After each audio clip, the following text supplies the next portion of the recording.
Emily Harris, a dedicated cafeteria worker, risks everything to feed Theo, a hungry second grader, defying strict rules.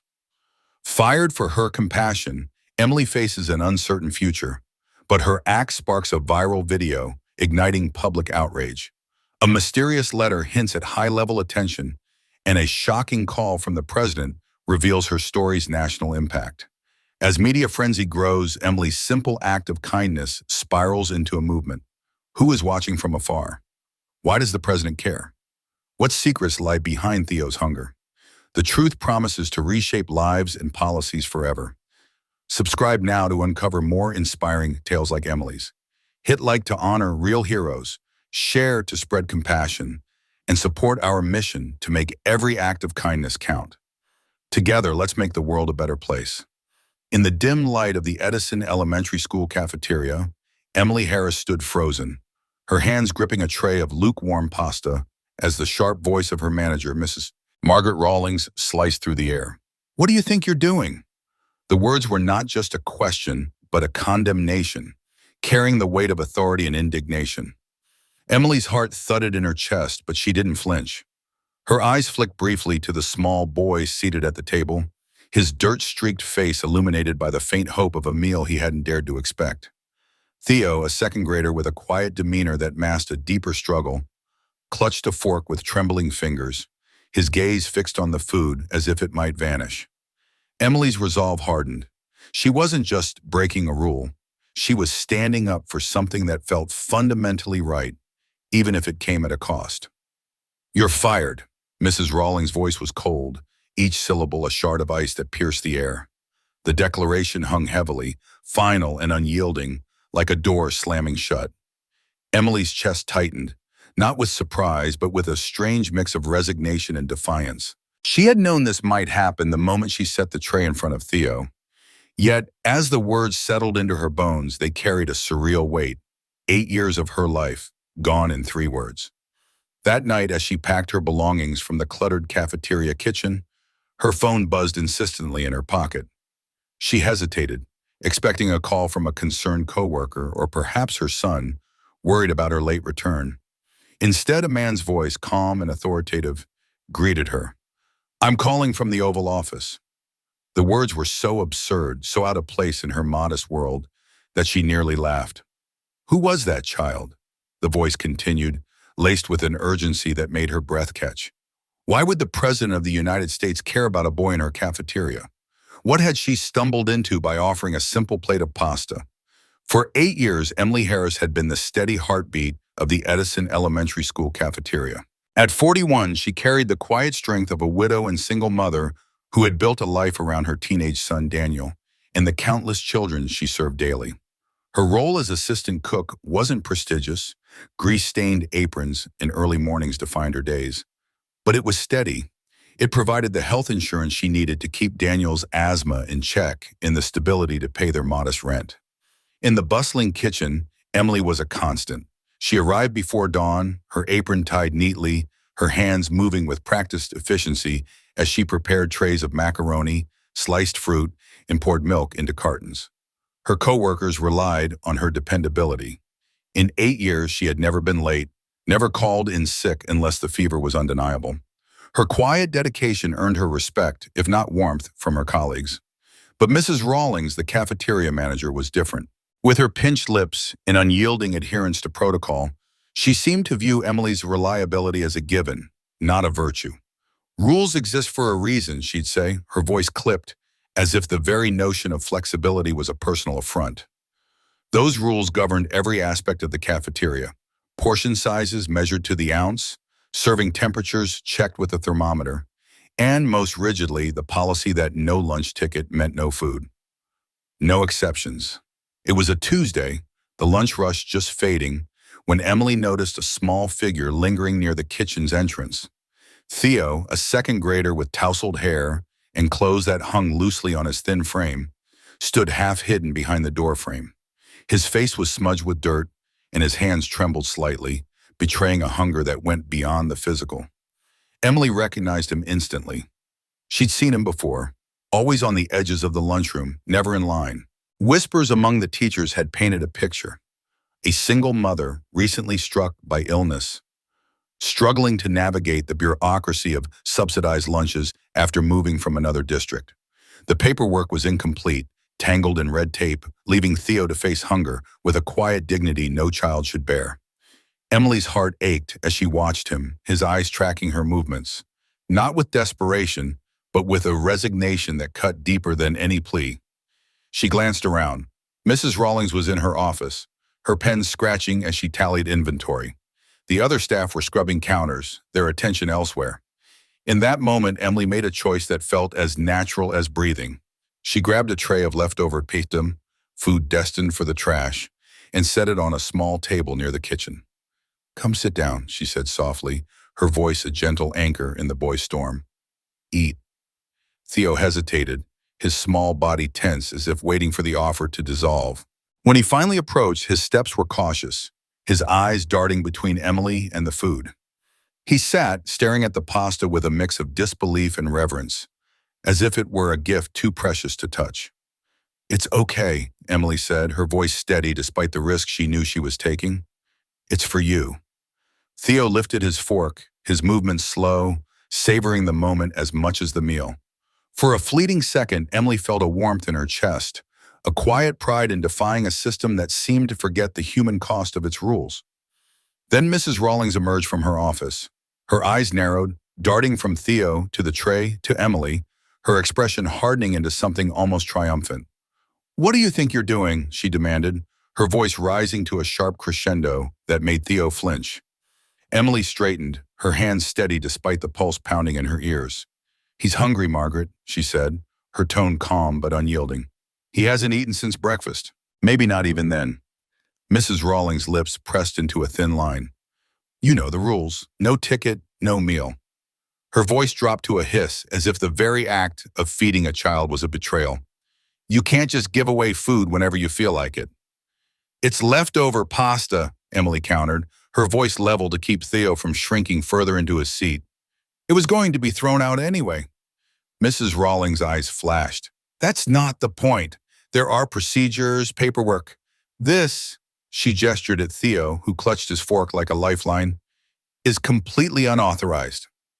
Emily stood her ground, her body a quiet shield between the boy and her manager's wrath. "He's a child, Margaret. He's hungry. Everything else is just details." Mrs. Rawlings' face tightened, her jaw set. "I'm reporting this to administration immediately." 2 hours later, Emily sat in the principal's office, the air heavy with the scent of polished wood and regret. Principal Garner, a man with kind eyes but a spine softened by bureaucracy, avoided her gaze as he slid a termination notice across his desk. The decision, he explained, was already made. "Violation of food service protocols," the paper read. "Unauthorized distribution of unaccounted food items." His voice was measured as he spoke of district policy, of proper channels for children in need, of safeguards she'd circumvented. Emily listened, her hands folded in her lap, her face a mask of calm. She had known this was coming from the moment Mrs. Rawlings' eyes met hers. Yet the reality of it, 8 years of service erased in a 10-minute meeting, felt like a dream she couldn't wake from. Her mind drifted to Daniel, to the medical bills, to the rent that would soon come due. What would she tell him? How would she explain that a single act of kindness had unraveled their fragile stability? "Do you have anything to say, Mrs. Harris?" Principal Garner asked, his voice soft, almost apologetic. Emily considered her options. She could argue, plead, recount her years of loyalty, but it would be futile. The system didn't bend for good intentions. In the end, she chose truth over diplomacy. "I'd do it again," she said quietly, her voice steady despite the storm in her chest. The words were a small rebellion, a refusal to regret what felt right. 20 minutes later, Emily walked out of Edison Elementary, a small box of personal items tucked under her arm, recipe notes, a chipped mug, a photo of Daniel pinned to her locker. Her security badge was deactivated, her final paycheck promised by mail. 8 years of routine, of purpose, ended over a plate of pasta. As she approached her car, a small figure darted from behind the playground equipment. Theo stood on the sidewalk, his small hand raised in a timid wave. In his other hand, he held a napkin stained with pasta sauce, a quiet testament to the meal that had changed everything. Emily's throat tightened, but she managed to smile, waving back. Her job was gone, her future uncertain, but as she looked at Theo, her conscience was clear. Sometimes she thought one decision could ripple far beyond a single moment. By evening, the news of Emily's dismissal had spread through her apartment complex like wildfire. Neighbors whispered in hallways, their voices a mix of sympathy and outrage. Her next-door neighbor, a retired teacher, knocked on her door with a plate of cookies, her eyes brimming with unspoken support. As Emily sat in her dimly lit living room, the weight of the day pressing against her, she couldn't shake the question that lingered. Who was that child, and why did the Oval Office care? Diane, Emily's next-door neighbor, stormed into the kitchen with a steaming lasagna dish in her hands and a fire of indignation in her eyes. "It's beyond outrageous," she seethed, plunking the casserole onto the counter with a thud that echoed her frustration. "Firing someone for giving a hungry kid a meal? What kind of twisted world are we living in?" Her voice trembled with a mix of anger and disbelief, her hands gesturing wildly as if trying to physically push back against the injustice. Diane's cheeks were flushed, her usual warmth overshadowed by a righteous fury that made the small kitchen feel electric. Emily, standing by the sink, felt a wave of gratitude for Diane's fierce loyalty, but her own heart was heavy with pragmatism. "I broke their rules," she said quietly, her voice steady but laced with resignation. "They had every right to let me go." She dried her hands on a dish towel, her movements slow and deliberate, as if anchoring herself to the familiar task could keep her emotions at bay. Inside, though, her mind churned with the unfairness of it all. Not just her firing, but the system that had failed a child like Theo. "Those rules shouldn't even exist," Diane shot back, her eyes blazing. "No child should go hungry because of some bureaucratic nonsense. It's heartless." As Emily's teenage son Jake shuffled into the kitchen to reheat the lasagna, the savory aroma filled the room, a fleeting comfort amidst the tension. Emily began to recount what she'd pieced together about Theo's circumstances, her voice soft but weighted with empathy.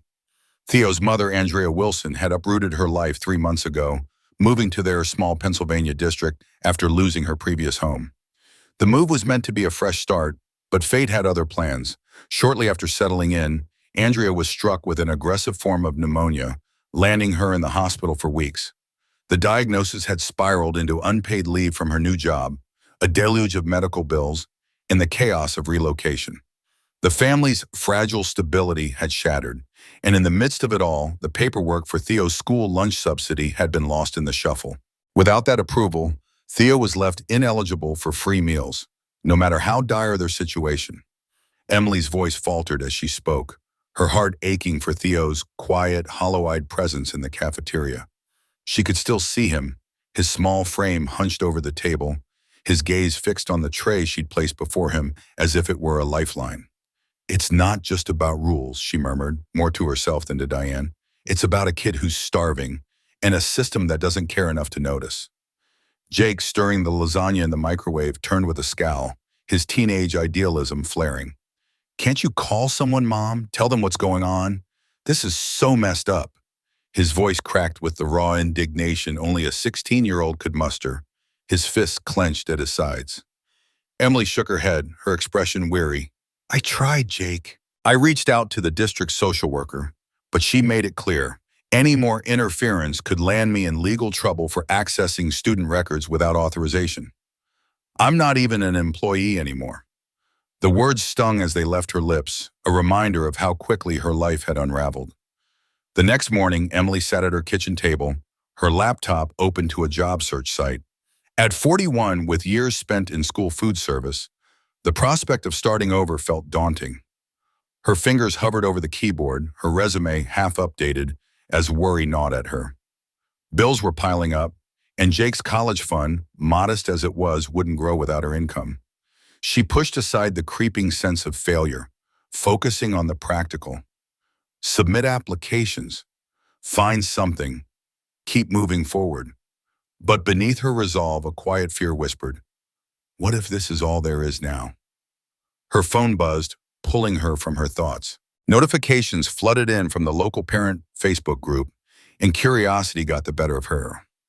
She opened the app, only to find the group ablaze with controversy. Someone, likely a coworker from the cafeteria Emily suspected, had leaked a grainy security camera clip from the incident.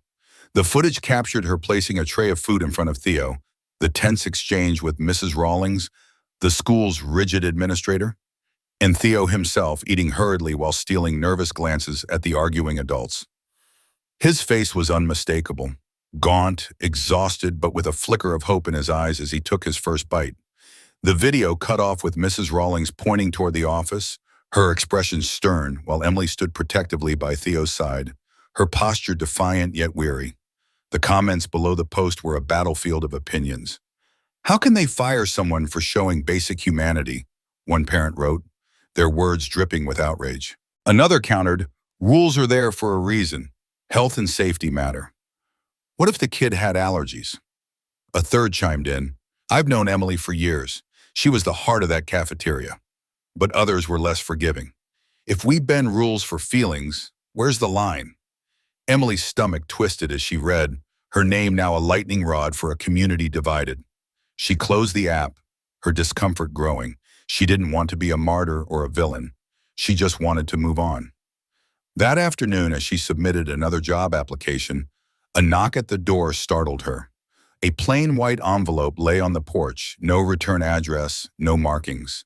Inside was a single sheet of paper with a typed message. "Someone is watching this story from very far away." Below it, a photograph stopped her cold, a hand adorned with what looked like a presidential ring, resting on a tablet displaying the cafeteria video. Emily's pulse quickened as she studied the image, her mind racing. Was this a prank, a threat, or something else entirely? She showed it to Jake when he got home from school, her hands trembling slightly. He squinted at the photo, his brow furrowing. "Mom, I think that's the actual presidential seal on that ring." Emily scoffed, though doubt crept into her voice. "That's absurd, Jake. Why would anyone that important care about a cafeteria worker in Pennsylvania?" But the question lingered unanswered as the evening wore on. Emily tried to focus on the mundane, cooking dinner, helping Jake with algebra, folding laundry. The letter was probably a hoax, she told herself, not worth losing sleep over. But at 9:17 p.m., as she packed away the last of her cafeteria supplies, her phone rang. The screen read, "Unknown number." Normally she'd ignore it, assuming it was a telemarketer or scam. But something, maybe the mystery of the letter, urged her to answer. "Hello?" she said cautiously. "Good evening. Is this Emily Harris?" a polite, professional male voice asked. "Yes, this is she replied, her heart picking up speed. "Please hold for a moment. Someone would like to speak with you." Before she could respond, the line clicked. A brief silence followed, then a new voice came through, deep, warm, and unmistakable to any American. "Mrs. Harris, this is the president. I wanted to personally thank you."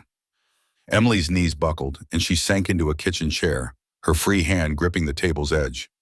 "I'm sorry, is this a joke?" she stammered, her voice barely audible. The president chuckled, a sound both reassuring and surreal. "No joke, Mrs. Harris. I saw the video from Edison Elementary. My daughter showed it to me, actually. She was deeply moved by what you did." "Mr. President," Emily managed, her mind spinning, I couldn't let that boy go hungry." Her voice cracked, emotions she'd buried for days rushing to the surface. She sat there clutching the phone as the weight of the moment settled over her, wondering how her small act of kindness had reached the highest office in the land. Emily Harris sat in her modest Pennsylvania kitchen, the remnants of last night's dinner still on the counter, her mind replaying the moment that had upended her life. Just yesterday, she'd slipped a plate of leftover pasta to a hungry boy named Theo in the Edison Elementary cafeteria. It was a simple act, born of instinct and compassion, yet it had sparked a firestorm she could scarcely comprehend. Her heart raced with a mix of pride and trepidation as she recalled the boy's grateful eyes, shadowed by hunger, and the quiet nod of thanks from his mother, Andrea, later that day. Emily had acted without thinking, driven by a mother's empathy. She knew what it was like to stretch every dollar, to lie awake wondering if her own son, Jake, would have enough. Now that fleeting moment of kindness had drawn the attention of the most powerful man in the country. The president's voice still echoed in her ears from the call she'd received late last night. His words had been warm, almost reverent, as he praised her for embodying the best of America, compassion that cut through red tape, humanity that triumphed over forms and regulations. Your story, Mrs. Harris, shows why we're fighting so hard for this school lunch bill, he'd said, his tone earnest. Congress has been dragging its feet for months. But what you did, that's the real-world impact we need to shine a light on. Emily had stammered, her voice catching, as she admitted, I lost my job, sir. The words felt heavy, a confession of her vulnerability. She'd been fired for breaking protocol, for giving away food that wasn't authorized. But the president hadn't flinched. That's exactly why we need to talk, he'd replied, his resolve unwavering. My team will reach out tomorrow. Would you, Theo, and his mother be willing to come to Washington next week if they're comfortable? Emily had agreed automatically, her thoughts a whirlwind of disbelief enveloped her. Of course, she said, though the words felt borrowed, as if someone else were speaking through her. The president's parting words lingered. What you did matters, Mrs. Harris. Sometimes the smallest acts ripple into the biggest changes. When the call ended, Emily had sat frozen, the phone's weight in her trembling hand. Outside, her quiet suburban neighborhood carried on. Children laughed on their way to the park, cars hummed along the street, oblivious to the fact that an ordinary cafeteria worker had just been thrust into an extraordinary national spotlight. Her chest tightened with a strange mix of awe and fear. How had feeding one child led to this? Sleep had eluded her that night, her mind racing with tangled thoughts, a tangle of gratitude and anxiety. By 6:29 a.m., her phone was buzzing incessantly. Local news outlets, state newspapers, even a national morning show, they all wanted her story. A video of the cafeteria incident captured by a student's phone had exploded online overnight, racking up millions of views. The hashtag had Feed with Dignity trended across social media, a rallying cry for those moved by her quiet act of compassion against defiance, against a system that prioritized rules over children's hunger. Emily's stomach churned as she glimpsed at the notifications piling up on her screen. She wasn't ready for this. She was just a single mom, scraping by, trying to keep her head above water after losing her job. The attention felt like a tidal wave, threatening to sweep her away. Jake, her teenage son, had been thrilled at first, his eyes wide with excitement, pride. "Mom, you're famous," he'd exclaimed, his voice bright with pride. But by excitement had given way to concern as two news vans poked outside their apartment building. His excitement had given way too. He peeked through the curtains drawn, his brow furrowed. "Mom, there are like 20 people." Emily kept her heart pounding. She felt as though her world had barged into her private struggle. Her heart shaken as she poured coffee, her mind racing with questions. What did she do this mean for their future? At 8 a.m., right on cue time, her phone rang again. This time, it was the president's chief of staffer, her voice crisp and professional manner. "Mrs. Harris, a car will arrive at noon to take her to a local TV affiliate for a remote interview with a local ABC affiliate," she explained. "After that, we've arranged for you, Theo, to fly to Washington tomorrow. All flights, covered expenses, covered." The chief of breath caught. "The president believed, Bishop believed," she continued, "with permission, he'd like you to stand beside her when he announces a new executive order on emergency school nutrition." Emily nodded, breath caught, then realized, yes, she managed. I'd be honored. But her thoughts were doubts gnawed at her. At 9:30 a.m., a knock at the door startled her, startled. She opened it to find Andrea Wilson standing, Theo's mother, standing there, her face red-rimmed, rawed but resolute. Emily's heart clenched at the sight of her. "I had to," Andrea said, voice trembling, "as Theo told me everything." Her voice broke. "And then I saw you're the first person." Emily reached for her hand, her own struggles mirrored in her own struggles, mirrored in theirs. By 10 o'clock a.m., the story had reached Edison Elementary School, where chaos reigned had taken hold. Students arriving to find a line of protesters for along the sidewalk, parents, community members chanting, carrying signs reading, "Don't fire compassion," read, "Hunger has no paperwork." Kids need food, not rules. Inside, the school was in disarray. Mrs. Rawlings had called in sick after receiving threats. Principal Garner was holed up in meetings with the pressure. Mounting. The businesses called with job offers, salaries promising far higher than hers. 3 GoFundMes had sprung up, raising thousands of dollars for her. Jake watched it all unfold. I've never seen anything go viral like this. It's like the whole world's paying attention. Emily smiled faintly. Not a small corner of it needed a reminder. At 11:45 a.m., another call, this time from Principal Garner himself. Mrs. Harris, his voice strained with regret. The board has asked me to offer your job back with a promotion to head cafeteria manager Emily's lips curved into a wry smile. I'll need to think about it, she said, her thoughts drifting to Theo's eyes, Andrea's words, to the protesters' signs for change. Emily Harris stood in the principal's office, her heart pounding with a mix of disbelief and quiet resolve, as Principal Garner delivered the news with his characteristic diplomatic finesse. Rawlings has chosen to take early retirement, he said, his tone carefully measured, as if navigating a minefield of bureaucratic sensitivities. The words hung in the air, heavy with the weight of what they implied, vindication perhaps, but also the enormity of what had unfolded over a single act of compassion. Emily's mind churned, replaying the moment she'd handed a plate of food to a hungry child, never imagining it would lead to this. I appreciate the offer, she replied, her voice steady despite the storm of emotions swirling within her. Gratitude, uncertainty, and a flicker of pride she wasn't quite ready to acknowledge. But I'll need some time to think it over. She left the office, her steps echoing in the quiet hallway, her thoughts a tangle of what this meant for her future and the child whose life she'd touched. By midday, the news had spread far beyond the small school. The education secretary released a statement that reverberated with moral clarity. No school employee should ever lose their job for ensuring a child doesn't go hungry. The Department of Education, the statement continued, was actively reviewing federal guidelines on emergency nutrition provisions in public schools, a direct response to the incident that had thrust Emily into the spotlight. Her simple act, feeding a child who needed it, had sparked a national conversation, and she felt both humbled and overwhelmed by the sudden attention.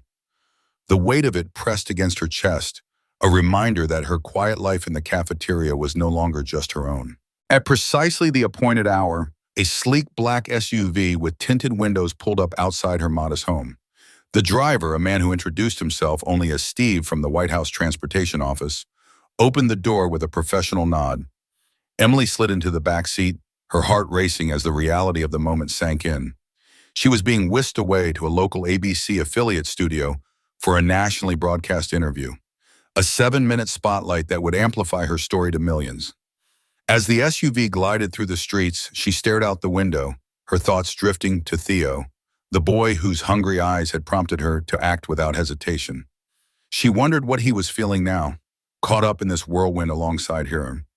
In the studio, under the harsh glare of lights, Emily sat across from the interviewer, her hands clasped tightly to steady her nerves. The question came, inevitable and pointed. Why had she risked her job for one meal? Emily's response was unadorned, straight from the heart. It wasn't a calculation, she said, her voice soft but resolute. When you see a hungry child, you feed them. Everything else, rules, paperwork, consequences, falls away. It's just about doing what's right. The simplicity of her words struck a chord, and as the interview wrapped, the anchor announced breaking news. The president would address the nation the next day about a new school lunch initiative, with Emily Harris as his special guest. Her breath caught in her throat, a mix of awe and disbelief washing over her. This was no longer just about one meal. It was about a movement. Social media erupted in a frenzy of support. Celebrities flooded X with messages praising Emily's courage, their words glowing with admiration for a woman who'd stood up for a child at great personal risk. Politicians from both sides of the aisle scrambled to align themselves with the suddenly urgent issue of school hunger, their statements carefully crafted to capture the public's approval. Corporate brands, sensing the moment, announced generous donations to child hunger organizations, their logos gleaming alongside hashtags like Feed the kids. Through it all, Emily remained grounded, her focus never straying from the real people at the heart of the story. Theo, the boy whose hunger had sparked this fire, and his mother Andrea, whose gratitude had touched Emily's soul. They would join her on the journey to Washington, a trio bound by a shared moment of humanity. The next day unfolded like a dream Emily could scarcely believe was real.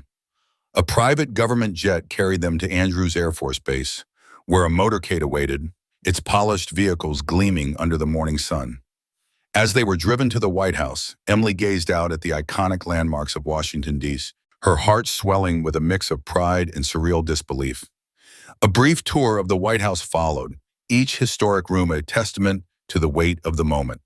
Then they were ushered into the Oval Office, where the president himself rose from behind his desk, his presence commanding, yet warm. "Mrs. Harris," he said, extending a hand with a genuine smile, "it's an honor to meet you in person." Emily's hand trembled slightly as she shook his, her mind racing with the realization that she, a cafeteria worker from a small town, was standing in the heart of American power. They were invited to sit on the famous couches where world leaders negotiated the fate of nations. The president joined them, his demeanor not that of the most powerful person in the world, but of a man deeply moved by their story. He spoke to Emily with quiet sincerity, his words carrying the weight of shared purpose. "A nation is shaped by people like you," he told her, his eyes steady, "not by policies or politicians, but by ordinary people who see a need and meet it, no matter the content." Emily felt a lump rise in her throat, her heart full of the validation she hadn't known she needed. Then turning to Theo, the president's tone softened, taking on a grandfatherly warmth. "You're a very important young man," he said, his voice gentle but firm. "Your story is helping us ensure no other kids go hungry at school." Theo, usually shy, met the president's gaze with a quiet nod, his small frame seeming to grow taller under the weight of those words. From the Oval Office, they moved to the Rose Garden, where a crowd of press and invited guests awaited. The president stepped to the podium, his voice resolute as he announced a new executive order, mandating no questions asked emergency meal protocols for any child in need, regardless of paperwork or status. "This order, which I'm calling the Emily Harris Provision," he declared, "ensures no child will be denied food while adults sort out administrative details." The crowd erupted in applause, and Emily felt a rush of pride tinged with humility. She hadn't sought this moment, but it was hers, and it was for every child like Theo. Then came the moment that would define the day. The president turned to Emily, presenting her with the Presidential Citizens Medal, one of the nation's highest civilian honors and the first ever awarded to a school cafeteria worker. The citation praised her for exemplifying the best of American values and reminding us all that compassion should never be sacrificed to procedure. Emily's hands shook as she accepted the medal, its weight a tangible reminder of the journey from a school cafeteria to this historic stage. Invited to speak, she approached the microphone, her nerves jangling like wind chimes in a storm. "I never imagined a plate of pasta would bring me here," she began, her voice wavering but growing stronger with each word. A ripple of gentle laughter spread through the crowd, easing her tension. "I just did what any parent would want someone to do for their child. If my son were hungry and someone fed him, I'd be grateful for the rest of my life."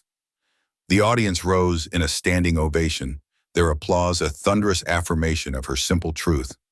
Andrea, standing nearby, enveloped Emily in a tearful embrace, her voice barely above a whisper. "You didn't just feed my son," she said, her eyes brimming with emotion. "You saved us both." The words pierced Emily's heart, grounding her in the midst of the chaos. As cameras flashed and journalists shouted questions, Emily's gaze found Theo, standing slightly apart from the crowd. His solemn eyes met hers, and in that moment, the pomp and grandeur faded away. She saw the boy she'd fed, the reason this all mattered. Not for medals or media, but for children who deserved to be seen, fed, and valued. Later that evening, back at their hotel, Emily received a call from the White House. The president's education advisor outlined a new role created just for her, special advisor to the federal school nutrition program. "We need people with practical experience and moral clarity," the advisor said, her voice earnest. "People who understand that systems exist to serve people, not the other way around." Emily listened, her heart swelling with the possibility of shaping policies that could prevent any child from facing Theo's hunger. She promised to consider the offer, but deep down, she already knew her answer. Some calls, like the one to feed a hungry child, were impossible to ignore. 6 months had passed since the pivotal moment that altered the trajectory of Emily Harris's life, and now she stood in the bustling cafeteria of Edison Elementary, her heart swelling with a mix of pride and quiet reflection. As the special advisor to the federal school nutrition program, Emily's days were a whirlwind of high-stakes policy meetings in Washington and hands-on visits to schools across the country. Her work had borne fruit in the form of the Emily Harris Provision, a landmark piece of legislation woven into federal law with an uncommon wave of bipartisan support, a rare flicker of unity in a fractured political world. This law mandated that every public school in the nation maintain an emergency meal protocol, ensuring no child would go hungry due to bureaucratic hurdles. For Emily, though, the true measure of her success wasn't found in the marbled halls of Capitol Hill or the ink of policy papers. It was here, in the vibrant chaos of a school cafeteria, where she could witness the tangible impact of her efforts. The cafeteria at Edison Elementary had undergone a transformation that felt almost sacred to Emily. Gone were the days of rigid rules and judgmental glances. In their place was a no-questions-asked system, a compassionate framework where any child could receive a meal, with administrative details handled quietly behind the scenes to preserve their dignity. The new head of the cafeteria, a former restaurant chef named Mr. Callahan, brought a warmth and ingenuity to his role that Emily deeply admired. A father of 6, he understood hunger not just as a physical need, but as a wound to a child's spirit. He had introduced a community table, a simple yet revolutionary concept where surplus food was shared rather than tossed into the trash. The sight of children gathering around it, laughing and eating without fear of stigma, filled Emily with a quiet joy that no policy victory could rival. She watched as a young girl shyly approached the table, her hesitation melting away when Mr. Callahan offered her a warm smile and a plate of macaroni. In that moment, Emily felt the weight of her journey, the long meetings, the sleepless nights, the battles against bureaucracy, dissolve into a single, perfect truth. Kindness could heal. But it was Theo Wilson who embodied the heart of Emily's triumph.